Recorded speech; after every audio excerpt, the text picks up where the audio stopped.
in. Welcome. I'm E.G. Marshall. Before you joined me, I was sitting thinking of all the murders, mayhem, and malevolence I've brought to you in the name of mystery. Suddenly, in this unaccustomed mellow mood, I thought upon the obverse side of the coin, the antithesis of the devil's advocates, the ministers of God. And it occurred to me that as much terror and suspense are contained in the mystery and magic that is invested in them by a higher power, a greater force, only this time not a force for evil. So I thought a story from the other point of view might be interesting for a change. Nurse! Nurse! Somebody! Help! Help! What is it, Miss Riggs? What's happened? Chaplain Morgan, he just suddenly collapsed.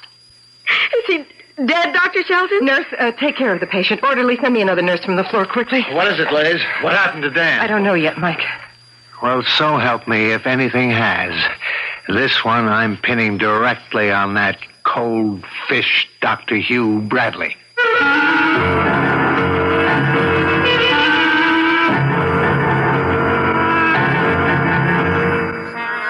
Our mystery drama, He Moves in a Mysterious Way, was written especially for the Mystery Theater by Ian Martin and stars Terry Keane.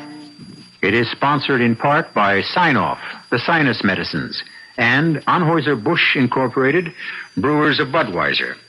I'll be back shortly with Act One.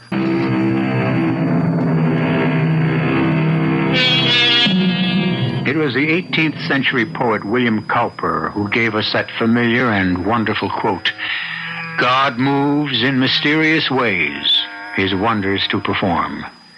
This story is a reflection of that. Belleville Community Hospital, though located in the town of its name, services the entire county of Fairchild. It is the pride and joy of the 5 main towns and their smaller brothers and sisters who draw on its dependable service. But Belleville Hospital is stretched beyond its usual adequate capacity at this moment as a result of a train wreck on the line to New York. This is Dr. Shelton. Just want to alert you, Brownie. We can expect 20 to 30 more casualties according to police estimates. Our patient facilities are already jammed, so we'll use the children's emergency section temporarily. In case of serious injuries that look surgical, refer all admissions to Dr. Bradley. Nurse, I'm admitting this patient on the cart. Elizabeth Riggs. I knew you'd have to, Dr. Bradley, Dr. so I had her Shelton. chart prepared. Yes, very efficient, Doctor. My compliments to the outpatient department. I want my service to satisfy the new chief of staff. As long as it stays efficient, it will. Dr. Bradley? Yes, Dr. Bernardo. They're screaming for you in OR. You can hold the dramatics. I'm on my way. Oh, better check out this patient in the meanwhile, Elizabeth Riggs. I've given her light sedation. She's pre-op. No need to diagnose her. I've already done that. Slight concussion, fractured patella, calcaneus, and some messy damage in the ankle to the fibular and tibial termini. You'll find it all on the chart. Well, I'm on my way to the OR. I would like to take his chart. Mike, remember who he is. Sure. A genius at getting my back up. Come on, orderly. Let's go. Fly easy, Paisan. What do you want from a crazy Italian? Liz, I got here as fast as I could. What is it? Train wreck, Chaplain. Sorry to haul you out of bed in the middle of the night. Only time anyone really needs a chaplain or a minister is when there's trouble. You look a little under the weather. You all right? Oh, just half asleep. I'm the last one to be worried about. Not my leg! No! Not my leg! What's going on in here, nurse? Miss Riggs. I won't let them! I won't let anyone! Miss Riggs. Yes? Oh, you're the doctor I who... treated you when you came in. What's the matter with my arms? You had to be put under restraint. It's imperative you stay as still as possible. I can't, don't you see? I can't Miss until... Riggs, you are not the only victim of the train wreck. Train wreck? Oh, that's it. My leg! I lost my leg! Now, don't be silly. You have some broken bones, but you have not lost your leg. Now, give me that, nurse. You're lying to me. I can't feel it. Help me hold her, nurse. Now, where's Dr. Bernardo? Here, Doctor. And you hold her. Now, lie still, Miss Riggs. We only want to help. I don't want to be me help. Sure you do, baby. That's what we're here for. Oh. You want to walk out of here as soon as possible, don't you? Are you a surgeon? Just hired help. I'm the surgeon. Swab that, nurse. This is Dr. Bernardo. If you're the surgeon, I want to know something. Why can't I feel anything where my left leg ought to be? Because I immobilized it till Dr. McNeil, the orthopedist, has time to operate on it. I don't believe you. I haven't time to argue. I want to see you a moment, Dr. Bernardo. Now convince this grown-up child that she has 2 good legs, will you? I'll try to the best of my limited ability. I don't ask for any more than you have to give. Why, you cold, inhuman... Nurse, bring me that hand mirror from the bureau. Surest way to convince you, Miss Riggs. Let you see for yourself. Oh, thanks, nurse. You want to pull the bedclothes back? Okay. Now, see? One of them in a light plaster bandage cast, but both where they belong. Oh. Why didn't Dr. Bradley show me that? Well, he might have if you'd given him a chance instead of throwing a wingding. Oh, I shouldn't have, but my legs are very special to me. I can see where they would be. I didn't mean the way they look. Neither did I, although I wouldn't knock it. But I know you're a dancer. It's my whole life. If I couldn't have... Oh, especially now. Nothing to worry about at the moment. But I've got... Oh, I feel woozy. Now, that's the sedation. What is that surgeon going to do to me? You have a cracked kneecap and a broken ankle. He's going to fix them. I don't want an operation. Well, we'll work that out when the time comes. You rest now and let the sedation work. I don't want to be alone. I just wish that... What? You wouldn't understand. I'm scared. I think God is punishing me, and I want to... Oh, I don't know what I want. There's a chaplain in the hospital. Reverend Dan Morgan. Real good guy. Want to talk to him? Could I? I know I can't sleep until... Would he have time for me? Miss Riggs, Dan Morgan could be drawing his last breath, and he'd hold it till he got through helping anyone who needed him.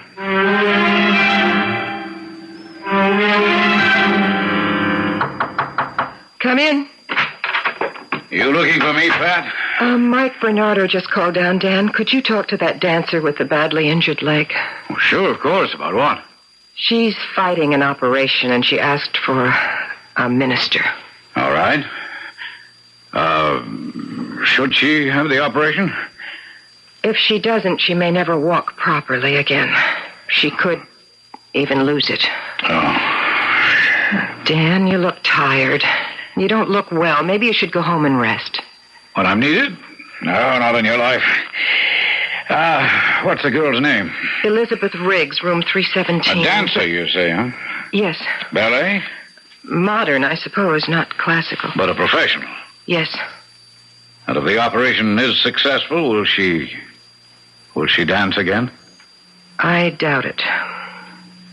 And more than ever, she needs me. Yes, of course I'll see her.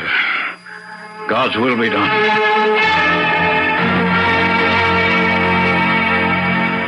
Hello, Elizabeth Riggs. I'm Chaplain Dan Morgan. Oh, how good of you to come. Was I asleep? For a while. I'm sorry. It was good for you.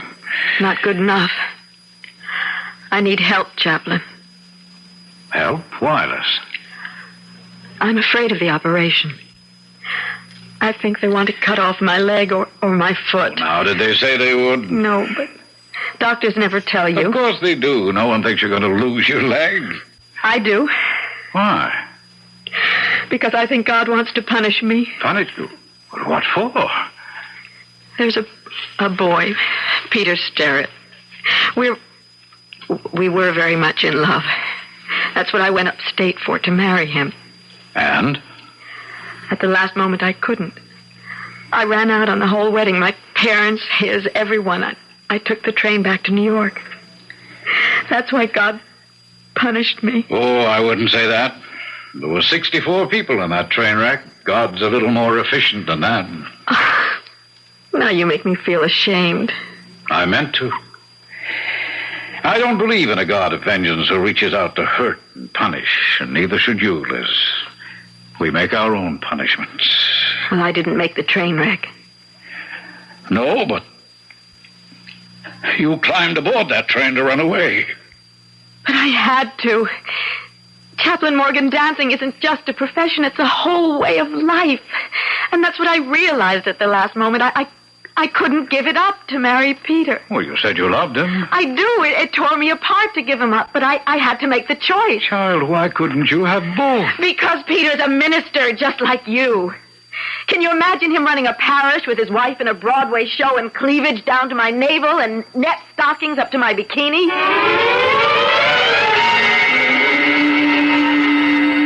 Okay, Dan, buddy boy, I'm on my way. That was Dan. He's calmed our Terpsichorean terror, and she now is ready to sign for the operation. All right, give me a form, hon, and I'll go make sure she's prepped. Here's your form. Just watch your own. What's that mean? You want to be a resident in surgery, don't you? It's my life, outside of you. Me you got. Just take it easy if Dr. Bradley's the surgeon. Okay. So the guy grapples me. I'll try to stay out of his hair. Mike, he's a new broom. Give him a chance to work in. Oh, I'll be a good little soldier. Anything he can dish out, I can take. That's my boy. Just hold the good thought. Too bad it's neither sane nor sanitary for one doctor to kiss another. I take the wish for the deed. I love you.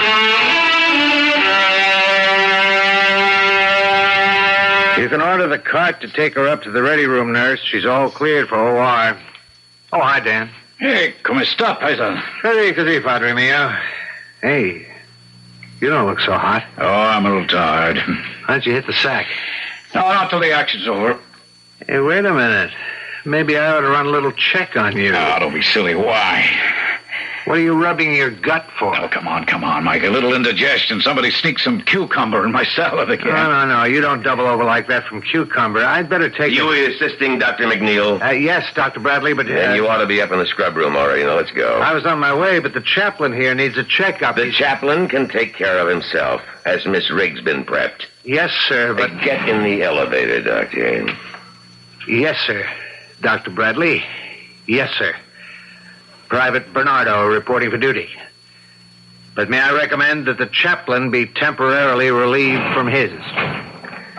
Do you want to be relieved, chaplain? Oh, come on, you have enough to worry about besides me. Now, if you need a rest... No. I think I'll go in and sit with that poor child when she's taken up to OR. She needs me more than I need anything. Well, how are you feeling, Liz? I don't know. Far away, but still scared. Oh, now you mustn't be. I won't lose my leg. You mustn't think about that. Even if it's saved, will I dance again? Whatever is to be, just leave it in God's hands. It's so easy for you. Words, just words. No, never just words, Liz. I've stayed with you because I wanted to help you find strength. Don't let it be for nothing. Let me have achieved at least that. Nurse! Somebody, help! What is it? What's happened? Chaplain Morgan, he just suddenly collapsed. Nurse, take care of the patient. Orderly, get me another nurse from the floor right away.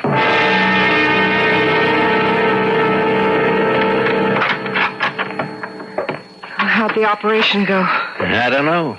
Good, I guess. McNeil's the best bone man around, but that leg, it was a mess. How's Dan? I don't know. Running fever? Low grade, but he's still in coma. What were the symptoms when you first examined him? Oh, nothing too definite. He's got a surgical abdomen, no doubt about that. But what? Did you get blood samples? Waiting for them now. You haven't been able to bring him to at all? No. If God owes anyone a break, it's to him.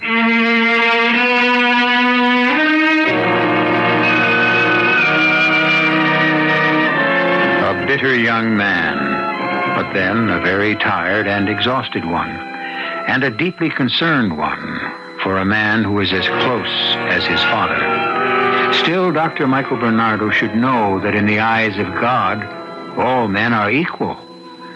Or are they? We have listened so many times to the triumph of evil on this program, perhaps the power of good is not as strong. I'll return shortly with Act 2.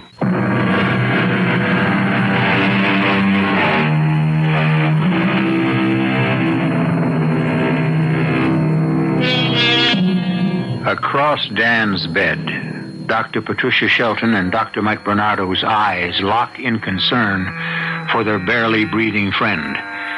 From beyond the curtain and the other bed in the room, from the big, heavily muscled, early middle-aged man in it, comes a rhythmic and ear-shattering snore.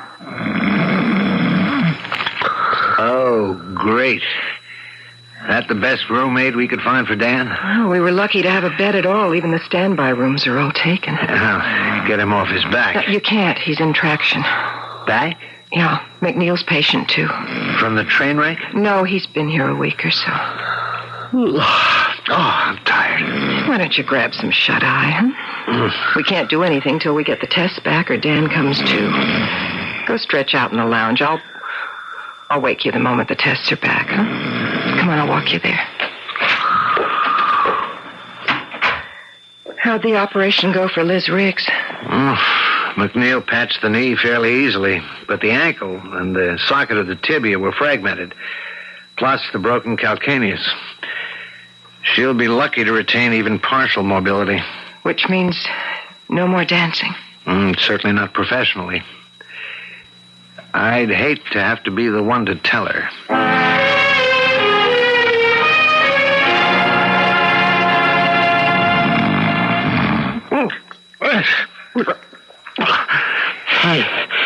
Hey, where Sam Hill is that? Damn. Hey, you in the next bed. Hey, you awake? Hey, what is this, a morgue? Hey, you! Yes? What is it?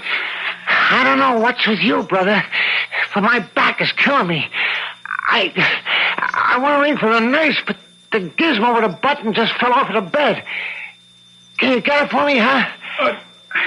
Just a minute. Here, I'll get the call button. Shall I ring for you, or I'll get you a doctor? Oh, forget it. I'm all right for the moment. Yes, but you're in pain. Oh, I can take it. What do you got, Mac? I don't know. I don't even know how I got here. I hope it's nothing catching. No, I'm sure it isn't. I thought I had but there isn't any pain anymore. Count your blessings, fella. Dan, what are you doing out of bed? No, I'm all right. You are not. Nurse, help me get him back in bed. No, You're running a fever. And nurse, get Dr. Bernardo down here right away. He's catching a nap in the father's lounge on maternity. Dan, won't you ever take care of yourself? Hey, what's the big fuss? Who is this guy? I was right. A doctor, huh? Not an MD. He's the hospital chaplain, the Reverend Dan Morgan. A minister, for crying out loud. That's all I need.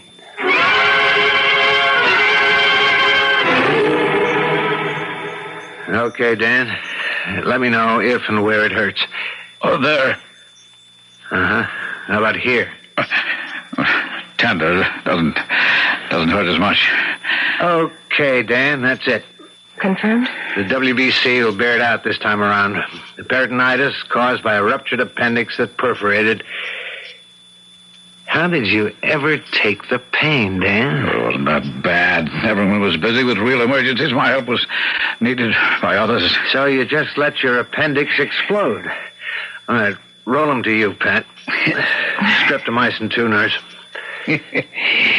Your technique is too good, Mike. I didn't feel any needles. Of all the bonehead stunts to pull. So many people. I couldn't let them down. Fever's rising. I don't like it. You in pain still, Dan? No. I was just thinking about that poor little dancer. Look, concentrate on yourself. Let us worry about Miss Riggs. There's no problem of her losing her leg. Dr. McNeil did a bang-up job. With luck, she'll regain almost total mobility.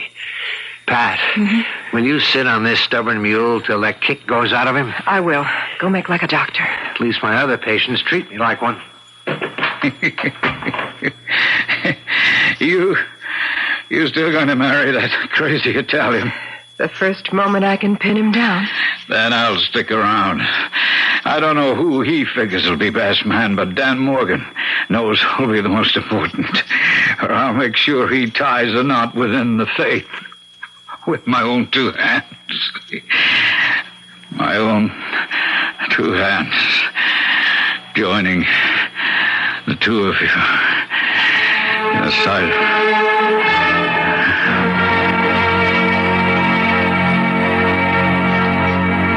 Morning, Miss Riggs. Morning, Dr. Bernardo. Well, you look pert and pretty this morning. Oh, I feel wonderful. I can almost feel the bones knitting. I could just jump right out of bed, do a jeté, or handle a waltz clog just like that. Yeah, well, I wouldn't rush things. Well, not without a warm-up anyway. But I bet you I'll be dancing in no time. Thanks to Chaplain Morgan. How is he today? Is he better? I wish I could say he was. Didn't they take out his appendix? No, not yet. You mean it's serious? It could be very serious. Oh, I wish I could do something for him. You could.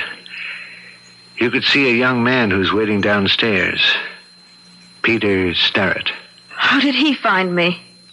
As sick as the chaplain was last night, he managed to contact him.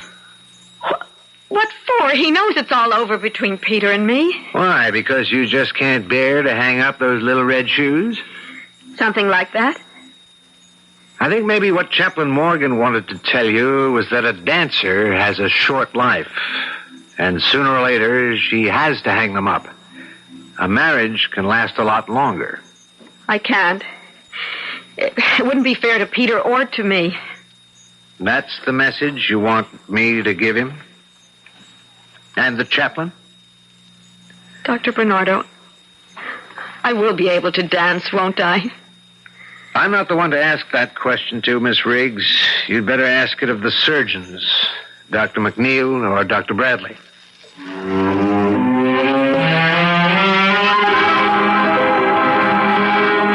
Morning, Mr. Wolf.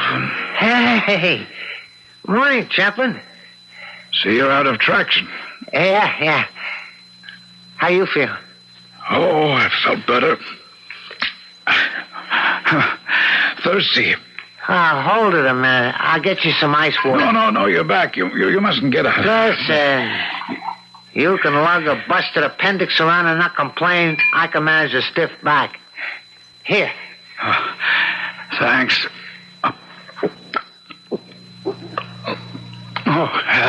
Yeah. Thanks. You want some more? Please. That was good.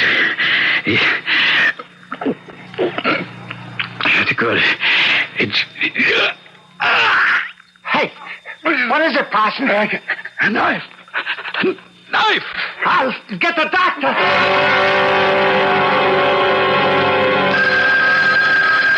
Don't answer that.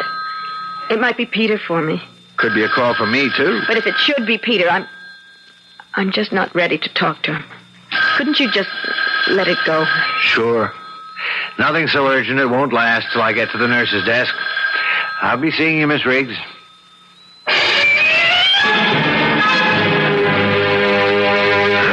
Ice water for a man with peritonitis. Where were you, Dr. Bernardo? I went to see Miss Riggs. You know, the dancer. Who is not your patient? No, sir. You don't like me very much, do you, Dr. Bernardo? Well, that is a bit direct. Puts me at quite a disadvantage. Because you've applied here for a residency in surgery? My personal feelings would not dictate my judgment of your qualifications, unless you wish to withdraw your application. Not yet, sir. No? What does that depend on? The success of our operation on Chaplain Morgan? To a degree. Then we must be sure that it is immaculately successful. As far as I'm concerned, it's the same way no matter who's on the table. I deserve that rebuke. I bought it because of my own resentments. I'm human, not a robot. You are kind of a stickler for detail. You're damn right. A doctor can make minor mistakes which can be rectified. Isn't quite the same with a surgeon. Habit, discipline, minute attention to detail, constant vigilance and objectivity. That's what a surgeon has to pay. Still want to be one. As long as I don't have to retire from the human race. Like me. That perhaps is a personal trait, but I have some reason. You see, one surgeon's momentary carelessness, his anxiety to look up and be a nice guy and assure me everything was going well, cost me my wife. And with it, a large part of me. Well, no one is very much interested in my immortal soul. Now, Dan Morgan is something else again. But for the moment, objectively, just another surgical problem. Agreed? I'll assist to the best of my ability. I'll accept that, Doctor. The patient is waiting. Shall we go?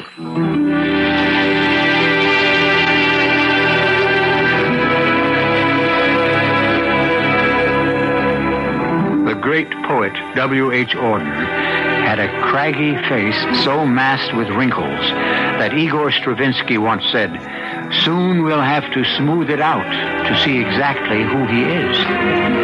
Dan Morgan's face is like that. Only now, under anesthetic, it is smoothed out. The only difference is that as the two surgeons approach, it is less a revelation than a mask. A mask of encroaching death. I'll return shortly with Act 3. The operation is completed, and the two surgeons return to the locker room, still gowned, capped, gloved, and masked. With a quick practice move, Dr. Bradley divests himself of gloves, mask, and cap, dropping them in a sanitary container. What are Dan's chances? You saw what was there when we opened. The infection is massive and well established. The drain should bring relief, I hope, more than temporary. But once we can get a reading on the culture, we can pick the right antibiotic to knock out the infection? If we're lucky. If Dan doesn't pull through this... If he doesn't, Doctor, I shall resign from this hospital. I was guilty of just what I demand from my staff. Total thoroughness on every case. Well, in all fairness, sir, with 65 victims of a train wreck suddenly dumped on you... It still doesn't excuse carelessness or inattention. I'm going to the recovery room to check on Chaplain Morgan. I might suggest you get together with Dr. McNeil and prepare Miss Riggs to face her future.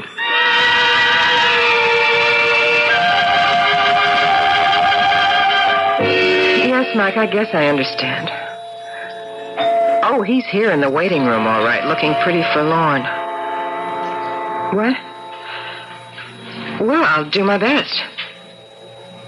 Yeah, okay, I'll talk to him. Hello, Reverend Sterrett. Oh, hello. Dr. Shelton. Oh, yes. Excuse me, I know the others, but I wasn't as sure of you. Because I'm a lady, Doctor? No, because I only met you once briefly. I know. Have you seen Miss Riggs? No. She doesn't want to see me. That's because she doesn't know the truth yet. The truth? That she'll never be able to dance again. But he didn't tell me that. He didn't know it then. Does Liz? Reverend Sterrett, after the accident, your fiancée was in psychogenic shock. It took Dan, the chaplain, to persuade her to have any operation at all, just so she could walk again.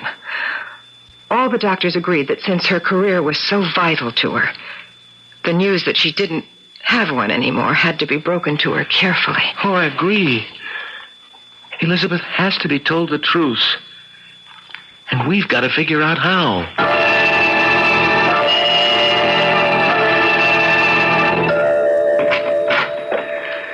Good evening, Miss Riggs. I'm Dr. Hugh Bradley.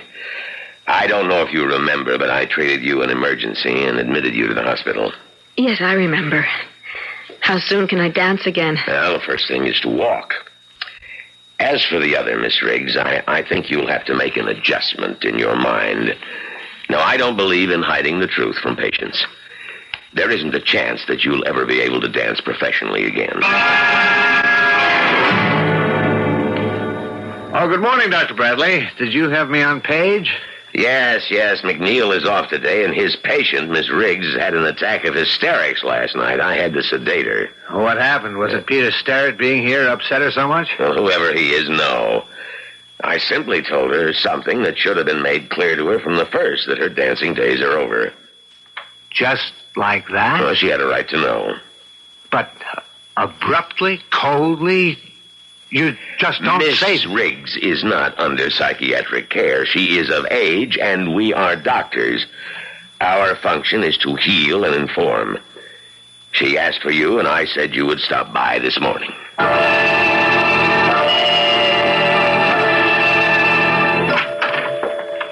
Hi, Liz. Do you want to see me? Yes. I want you to get Peter Starrett off my back and out of here. I never want to see him again, or any of you. Now, look, I just got the bad word about you, too.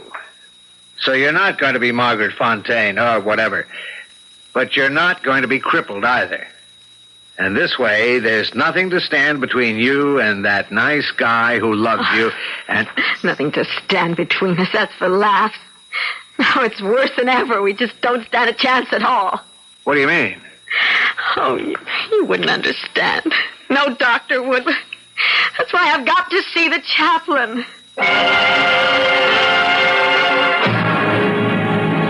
Well, all things considered, you seem in fairly good shape this morning. How do you feel, Dan? All things considered, not so hot. But I think if Elizabeth Riggs wants to see me, I must see her. Once we've licked the peritonitis, you're in no condition... I must see her to convince myself that I didn't fail. And if you did... No disgrace and failure, Mike, as long as you tried to the utmost. If I'm to be called home, let me try to go with a clean conscience.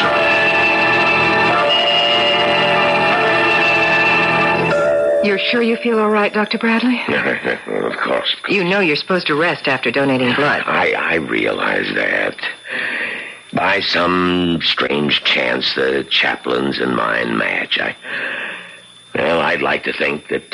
Well, I mean, He's due for a replacement. I'll see he gets this particular bottle. Oh, hi, Mike. Where are you taking Miss Riggs? To see Dan. He's in no condition for visitors. He was the one who insisted. And, just in case, I wouldn't deny him anything he asked.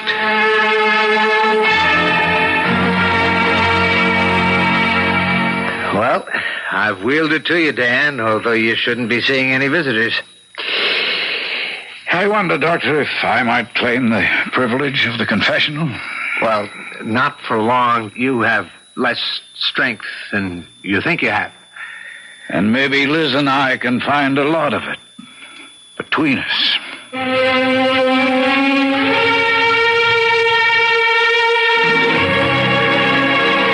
if you hadn't been worried about me, you'd have gone back to the doctors for help. If I hadn't been worried about you, I would have no right to the principles I serve. I should say principle. Will you still turn your back on him? I'd rather talk about you. There may not be much time to talk about me, so I have to be abrupt. Because I have so little strength left. Are you going to marry Peter? I can't. More than ever now. Why? Don't you love him? I've always loved him. But I broke that love for a simple thing like a wish for a career. Chaplain, when Dr. Bradley told me that I could never dance again, of all the reactions that I had, the most definite and unshakable was that I cannot believe in a God who would take away from me the one thing that I have worked all my life to achieve. And because of that, even though it removed another less important barrier, you can't go back to the man who loves you. Of all men, how can I? He's a minister like you, and I no longer believe in God. Oh, Liz, I don't believe that. I don't think you're like all the people who put on religion like a Sunday dress just for the occasion. You can't deny him any more than I can. Or Peter. Because no matter how hard all of us try, in the end, we must have a personal God. Take him to your heart. How can I? Forget me. How can he destroy a man like you? Can't I convince you that death is not destruction? Certainly not. Not for me. What would you ask? A miracle? I don't know. I don't know what I want. Just for you not to die. All right, then help me to live. Don't deny him. Liz, I once prayed for you. Now, if you want, try to pray for me. Oh, Chaplain, don't you see it would just be a mockery when I don't believe? Chaplain, are you... Oh, I've got to get the doctors. Excuse me, miss. Oh, who? It's okay. I've been Chaplin's roommate these last days. I was in the bathroom shaving and cleaning up to go home. And you overheard? Yeah, I couldn't help hearing some of it. And you gotta listen to me, because I got something to say. No, I can't listen now. The chaplain... It'll only take a minute. And the way I see it, maybe you can do him more good right this moment than all the doctors in the world. Faith and belief didn't put any fingers on you or the chaplain. The one on him, he put there himself. I don't know what you mean. I mean, when you were brought into this hospital, the chaplain was dying of pain. He needed a doc a lot more than you did, but he stuck with you. Even with his appendix exploding inside him, he covered it up to help you out. The poison's all through him now, and maybe he's dying. But if it is, it's a risk he took for you. To save not only your leg, but, well, all of you. Now, are you going to make the belief that made him sacrifice himself for you the way he did be all for nothing? Or are you going to give back something of yourself in return? Well, I'll go get the docs now and leave you to think about it.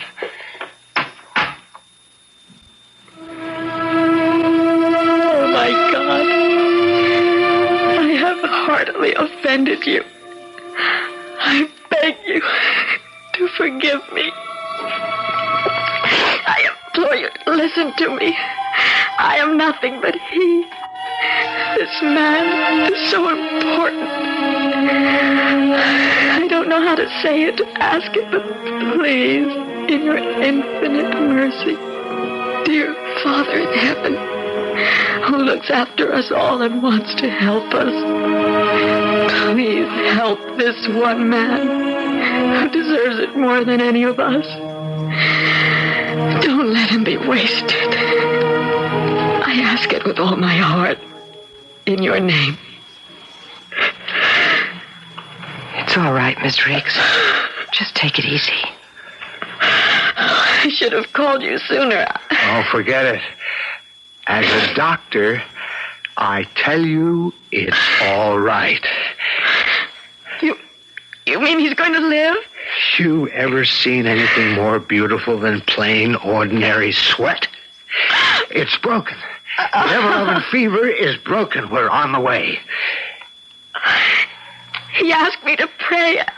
Whatever it was that did it, he answered. He answered? You mean that God somehow... The oldest cliche in the world, Miss Riggs. Man proposes, God disposes. No matter how far medicine takes us, in the end, that's the result. Then the chaplain will be all right. Just give him a look. Bathed in perspiration, his fever tumbling, and blissfully asleep. We're all getting out of this lucky. Except you, maybe. Oh, that's decided. Oh, it isn't all that much of a life as a dancer. As long as Peter is still around, if he still wants me. He is, and he sure does. We couldn't have moved him out of here with a bulldozer. Now, we've only one restriction before you leave here. We expect to be invited as guests at the wedding. Well, won't take place without you. Because one thing I'll never give in to Peter about.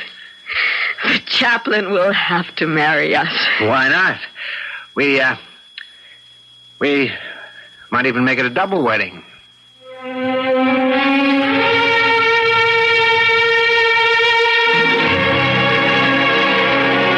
Well, there it is. No sound, no fury, but certainly a tale that signifies something. A mystery. I think it qualifies for the title. As I said in the beginning, and as you have seen for yourself, God does move in mysterious ways his wonders to perform. I'll be back shortly.